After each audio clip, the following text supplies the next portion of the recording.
We are off the field presented by Dreamfinders Homes with Travis Etienne Jr. I am back in the driver's seat this week. Last week, Roy Robertson-Harris said he had to drive, and it was madness. It was a scene. So I'm glad you didn't ask to. We're never doing that again. Nah, it'll be hard with my cleats on. Exactly. It's very unsafe. All right, let's do this. Oh, we're going. Disregard. Yeah, he almost hit 3 people. We were we're never doing this again.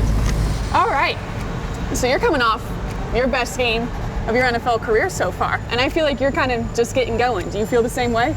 Definitely. I feel like although it was my best game, most productive, I feel like I left a lot of things out there on the field. Just getting into the swing of things, just getting back into playing football. I was out all last season, so this is kind of my first time just getting live work, and I feel like it's very vital for me week in and week out to just continue to just be coachable and get better. I feel like once I step on the field, it's all about football. I feel like all of us been out there playing football for our whole life, so it's not foreign to us. So I feel like it's just me being comfortable, getting that confidence about myself that I once had in college.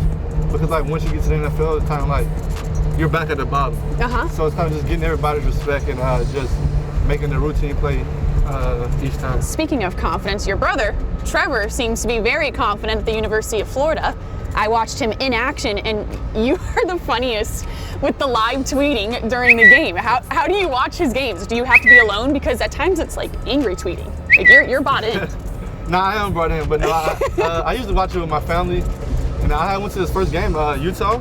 Yes. And I remember he dropped that ball, and it's my heart dropped. Oh. So now it's just it's crazy because it's my little brother, but I feel like when I'm watching, I feel like I'm also on the field. So when things happen, I'm just very excited. I probably am the worst one to watch my brother play with because just the emotion that I have.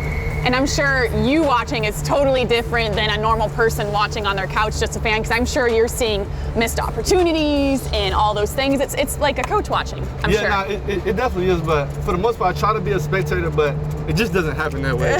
I remember he sent me some clips on Snapchat, and I immediately started just kind of telling him what he could have done better or how he can set things up. And he probably wasn't asking for it. He was not asking for it. It was a great run. But I just want him to be the very best, and I feel like I didn't have that person to take me over the top, but he has that. And so that's why I'm going to continue to just help him just to be better than I was. Oh, that's very cool. And I heard the news that you are a dog dad. Uno is his name? Yeah. I am. His name is Uno. Aw, tell me more. When did we get Uno? I actually got him 2 weeks after I had surgery last year. Okay. And so he was with me part of my whole recovery. I don't know. I just didn't like anyone being around me all the time or touching me all the time. Yeah, it's my dog has really helped me because he cannot be alone. Aww. He's always up under me, but he just needs love, and I feel like he's really helped me just grow as a person, with patience.